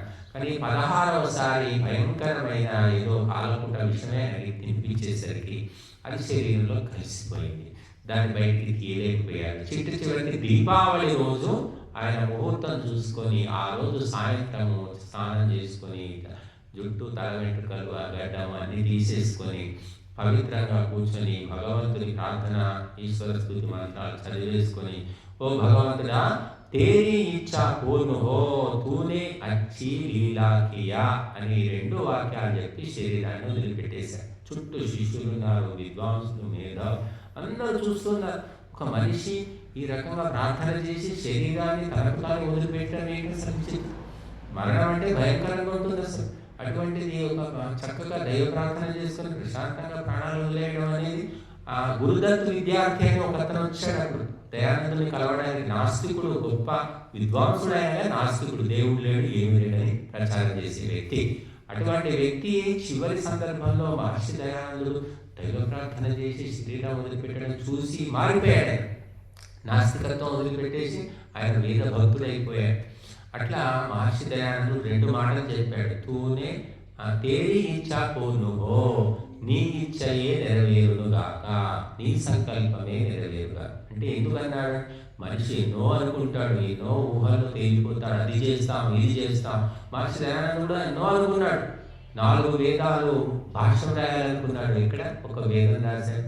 ఋగ్వేదంలో కొన్ని 7 మండలాలు ఏమో రాశారు. అంటే 4 వేదాలు రాయలేదే, రాసేదానికి బాకీ లేడు. మరి 400 ఏళ్ళు 300 ఏళ్ళు బ్రతుకుతానని రాసుకున్నాడు ఆయన. 300 ఏళ్ళు అక్కడ 59 ఏళ్ళకి చనిపోయాడు. ఇంకా ఎన్నో వేద ప్రచారం చేయాలి, ధర్మ ప్రచారం చేయాలని ఎన్నో ప్రణాళికలు ఉన్నాయి. కానీ చివరికి ఏం జరిగింది, తేరీ ఇచ్చా పునః, మనకు మించిన వాడు భగవంతుడు ఉన్నాడు, ఆయన అక్కడ ఆపేశాడు. ఎందుకు ఆపాడో మనకు తెలియదు, ఇది భగవంతుడికి తెలుసు, మనకు తెలియదు. కాబట్టి భగవంతుడే గెలుస్తాడు చివరికి, మనం ఎన్ని ప్రణాళికలు వేసుకున్నప్పటికీ. కాబట్టి తేరీ ఇచ్చా పునః అన్నాడు. తర్వాత తూనే అచ్చి లీలా కియా, నువ్వు చాలా గొప్ప లీలను చేశావు అంటున్నాడు. భగవంతుడు ఏం లీల చేశాడు అంటే, ఈ దయానందుడు తన జీవితాన్ని భగవంతుడనే అగ్నిహోత్రం లోపల ఒక సమిధలాగా సమర్పించుకొని దగ్ధమైపోయాడు, బూడిదైపోయాడు. ఆ అగ్నిలోని తేజస్సు ఆ సమిధకు కూడా వచ్చింది. భగవంతుడా, నువ్వు నన్ను చక్కగా వాడుకొని నాతో ధర్మ కార్యాలు చేయించావు, నువ్వు నా ద్వారా నీ కార్యాలు నెరవేర్చుకున్నందుకు నీకు ధన్యవాదాలు అని చెప్తున్నాడు. భగవంతుడు మనల్ని పట్టుకోవాలి అంటే మనం శుద్ధం కావాలి. మనం పరిశుద్ధమైతేనే భగవత్ తత్వం అనేది లోపల ప్రవేశిస్తుంది. కాబట్టి భగవంతునికి సేవకుడు కావాలంటే ఎవడు పడితే వాడు అవుతాడా? అర్హత అవసరం లేదా? పోలీసులో పోవాలి, మిలిటరీలో పోవాలి అంటే అక్కడ క్వాలిఫికేషన్స్ ఉంటాయి. హైట్ ఇంత ఉండాలి, చెస్ట్ ఇంత ఉండాలి, బరువు ఇంత ఉండాలి, ఏ రోగం ఉండకూడదు, అన్నీ చూశాకనే మిలిటరీలో చేర్చుకుంటారు. అక్కడ కేవలం ధైర్యం ఒకటి ఉంటే సరిపోదు, బాడీ కూడా ఉండాలి. అలాగా భగవంతుని సేవకుడు కావాలంటే, సైనికుడు కావాలంటే అర్హతలు కావాలి. అవి నీ దగ్గర ఉంటేనే అప్పుడు దేవుడు కుక్కలాగా నువ్వు చెప్పినట్టు వింటాడు. కానీ నీ దగ్గర అర్హత లేదు, యోగ్యత లేదు, దేవుని పేరు చెప్పుకొని బతుకుతున్నావు నువ్వు. దానివల్ల దేవుడికి ఒరిగేదే ఉంది. కాబట్టి భగవంతుని యొక్క శాసనం అమలు చేయాలి అంటే శక్తి కావాలి, పవిత్రత కావాలి. అది నువ్వు సంపాదించుకుంటే ఆ భగవంతుడే నీ బాడీ గార్డ్ లాగా నీ వెంట తిరుగుతాడు. అది మహర్షి దయానందుడు తన జీవితాన్ని భగవంతునికి అంకితం చేసుకొని భగవంతుని కార్యాలే తప్ప తన సొంత పనులు ఏమి చేయలేదు, తన కుటుంబాన్ని పట్టించుకోలేదు, తల్లిదండ్రులను వదిలిపెట్టాడు, అన్నీ వదిలిపెట్టేశాడు. కేవలం ధర్మము, వేదము, యజ్ఞము అంతే. కాబట్టి ఆ భగవంతుడా, నన్ను నువ్వు ఒక మాధ్యమంగా ఎన్నుకున్నావు, నాతో నువ్వు పనులన్నీ చేయించావు. కాబట్టి ఎవరైనా చూడండి, మేము ఇక్కడ ఉన్నాం, ఎవరైనా పని వింటారో, వీళ్ళు చెప్పినట్టు వింటారనుకుంటేనే అమ్మ రామ కొద్దిగా చేసి పెట్టామా అంటారు. వినని వాళ్ళకి ఎవడు చెప్తాడు? ఇంకా భగవంతుడు కూడా ఎవరు చెబితే వింటాడో వాళ్ళనే ఎన్నుకుంటాడు. చెప్తే వినే రకము, ధర్మాన్ని ఇతను ప్రచారం చేయగలడు అనుకుంటేనే ఎన్నుకుంటాడు. అటువంటి వాడే ఆ దైవ సామ్రాజ్యంలోకి పోతాడు తప్ప ఎవడు పడితే వాడికి అక్కడ ప్రవేశం లేదు. కాబట్టి నువ్వు పరిశుద్ధం చేసుకో, పవిత్రం చేసుకో, కామ క్రోధ లోభ మోహాలను దూరం చేసుకో, అహింస సత్యం అస్థేయం బ్రహ్మచర్యం పాటించు. అప్పుడు భగవంతుడు నీకు స్వీకరిస్తాడు, తన సైనికుడిగా సేవకుడిగా స్వీకరిస్తాడు.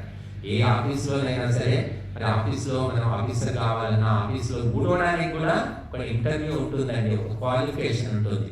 ఆఫీస్లో 10th క్లాస్ పాస్ అయినావా ఫెయిల్ అయినావా, ఎంతసేపు ఇంతకుముందు ఎక్కడైనా ఊడ్చావా తూర్చావా అడుగుతారు.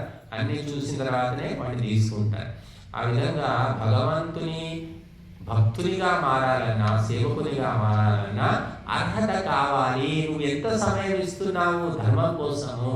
24 గంటలు కుటుంబము, వ్యాపారము, పొలాలు, పుట్రలు, మిత్రులు, బంధువులు, తిరుగుళ్ళు, వీటికి సమయం ఇచ్చిన వాడికి భగవంతుడు ఎందుకు పట్టించుకుంటాడు? కాబట్టి నువ్వు కొంత సమయాన్ని భగవంతునికి ఇస్తే, ధర్మానికి ఇస్తే మెల్లిమెల్లిగా ఆ భగవతత్వం నీకు తెలుస్తుంది, భగవంతుడు నిన్ను స్వీకరిస్తాడు. కాబట్టి ఆ రకంగా మనము ఇక్కడ చెప్పుకుంటున్నాం ఈ శ్లోకం.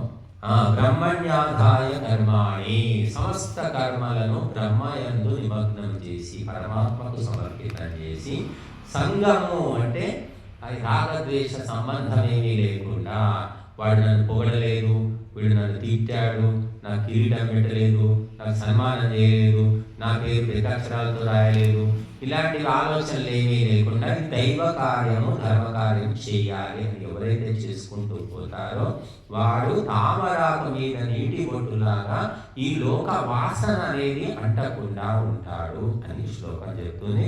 కాబట్టి మనం అందరం కూడా అటువంటి స్థితి పొందడానికి క్రమంగా ఒక్క రోజులో వచ్చేది కాదు, ఒక జన్మలో వచ్చేది కాదు, క్రమంగా మనం ప్రయత్నం చేసుకుంటూ ఆ స్థితికి వెళ్ళాలి. మనిషి సంకల్పంతో అన్ని కూడా సాధించవచ్చు. ఇప్పుడు ఈ అబ్బాయి వచ్చాడు, MBBS చదువుతున్నాడు, ఒక రోజులో MBBS చదువుతాడా, ఒక సంవత్సరం అవుతున్నాడు, దానికి కోర్సు పెట్టారు, 5 ఏళ్ళు కోర్సు. అలాగా భగవంతుని పొందాలి, మోక్షం పొందాలంటే కూడా అనేక జన్మ, బహూనాం జన్మనామంతే జ్ఞానవాన్ మాం ప్రపద్యతే అన్నారు. కాబట్టి ఎన్నో జన్మలు కొద్ది కొద్దిగా నేర్చుకుంటూ తెలుసుకుంటూ చిట్ట చివర ఏదో ఒక జన్మలో మోక్షాన్ని పొందుతావు. అది పొందడానికి ప్రతి జన్మలో కొంత ప్రయత్నం చెయ్యి, కొంత అభ్యాసం చెయ్యి. ఇప్పటికిప్పుడే మోక్షం ఏమి రాదు కాబట్టి అవసరం లేదనుకోకండి. ఇప్పుడు చేసిన ప్రయత్నం వ్యర్థం కాదు. మళ్ళీ వచ్చే జన్మలో అదే వాసనతో కూడి అక్కడ మళ్ళీ అదే పని చేస్తూ ఉంటాం. ఇంకా దొంగ బుద్ధున్నాడు దొంగ పని చేస్తాడు, వాడు తాగుబోతు. కొంతమంది సైంటిస్టులు పరిశోధించారు, వీడు దొంగతనాలు ఎందుకు చేస్తున్నాడు, వీడు ఎందుకు తాగుతున్నాడు అని పరిశోధించి వాళ్ళు ఏం చెప్పారంటే, జన్మతః కొన్ని DNA RNAలు వస్తాయట. దానివల్ల ఎవరు నేర్పకుండానే వాడు తాగుడు వైపు ఆకర్షితమవుతాడు, వీడు దొంగతనం వైపు వెళ్ళిపోతాడు. అవసరం లేదట, ఇంట్లో అన్ని అమర్చి ఉన్నప్పటికీ కూడా దొంగతనం ఎందుకు చేస్తున్నాడు, దొంగ బుద్ధి ఎందుకు వచ్చిందంటే జన్మ దోషము అన్నమాట. తాత తండ్రుల యొక్క ఎక్కడో వంశ దోషం వల్ల ఆ బుద్ధి అలా భ్రమించి చేస్తూ ఉంటాడని చెప్పారు. ఇంకొకటి ఏంటంటే చుట్టూ ఉన్నటువంటి మిత్రులు, సహకారం, సాంగత్యం వల్ల కూడా అటువంటి బుద్ధులు వస్తూ ఉంటాయి. ఎక్కువ మటుకు జన్మ దోషం అనేది చాలా కారణం అని చెప్పారు. కాబట్టి అనేక దోషాలను మనము ప్రయత్నం చేసి తొలగించుకోగలుగుతాము. నువ్వు ఎక్కడ పుట్టాలి అనేది నీ కర్మలే నిర్ణయిస్తాయి, నీ సంకల్పాలే నిర్ణయిస్తాయి. నీ లోపల బ్రాహ్మణ లక్షణాలుండి ధర్మం కోసమే నువ్వు అంకితమైనప్పుడు నువ్వు బ్రాహ్మణుల ఇంట్లో, విద్వాంసుల ఇంట్లో, పండితుల ఇంట్లో, సాత్వికుల ఇంట్లో పుడతావు. నీకెప్పుడు చూసిన రాజకీయాలు, అధికారాలు, కీర్తికాంక్షలు, సన్మానాలు, సంపాదనలు ఈ పిచ్చి ఉన్నవాడు మళ్ళీ ఎవరో ఆ కోటీశ్వరుడి ఇంట్లోనో లేకపోతే ఒక ఎమ్మెల్యే ఇంట్లోనో ఎంపీ ఇంట్లోనో వాడుకుంటాడు, తప్పదని వాడికి. కాబట్టి అలా వైశ్యుడు అంటే డబ్బులు సంపాదించడం, ఎలా జమ చేయడం, ఎలా డబ్బులు పెంచాలి, ఇలాంటి ఆలోచనలు ఎక్కువ మొత్తం అవే చేసేవాడు వైశ్యుల ఇంట్లో పుడతారు, అంటే బిజినెస్ ఇంట్లో పుడతారు. ఇంకా ఎప్పుడు చూసినా తిందాము, తాగుదాము, తిరుగుదాము అని ఇంతకు మించి ఇంకేమీ లేని వాళ్ళు శూద్రుల ఇంట్లో పుడతారు, అంటే సేవకులు, అంటే సర్వెంట్స్ అన్నమాట. కాబట్టి మన ఆలోచనలే మన పుట్టుకను నిర్ణయిస్తాయి. అందుకే నీ ఆలోచనలను గొప్పగా మార్చుకో, నువ్వు గొప్ప కార్యాలు చెయ్యి, చేయకపోయినా సహకరించు. సహజంగా చూడండి, దారాలు మెడలు ఎవరు వేసుకోరు. ఆ దారానికి పువ్వులను గుచ్చితే ఆ దారం మెడలో వేసుకుంటామా? అంటే పువ్వుల సాంగత్యం వల్ల దారానికి కూడా మెడలో వేసుకునే యోగ్యత వచ్చింది. కాబట్టి నువ్వు మంత్రాలు చదవలేవు, నువ్వు ఏది ఇవ్వలేవు, ఏది చేయలేవు అనుకో. కనీసం వచ్చి కూర్చోలేదు, కూర్చుంటేనైనా కొంత నీకు పుణ్యం వస్తుంది కదా అని అది కూడా చాటరా. కాబట్టి ఇదంతా కూడా బలీయమైన సంస్కారాల వల్ల మనుషులంతా కూడా ఆయా స్థలాల లోపల పాతుకుపోయి ఉన్నారన్నమాట. కాబట్టి వాళ్ళని కదిలించాలంటే మరి మన తరం కూడా కాదు, మరి ఆ సంకల్పం ఎప్పుడు వస్తుందో, ఆ మనుషులంతా ఎప్పుడు కలుగుతారో మనకు తెలియదు. కనుక మరి భగవంతుని ఇష్టమైన నిష్కామ కర్మలు చేసుకునేవాడు మాత్రం లోకంలో ఉండి కూడా ఏది అంటకుండా ఉంటాడు. ఓం శాంతి.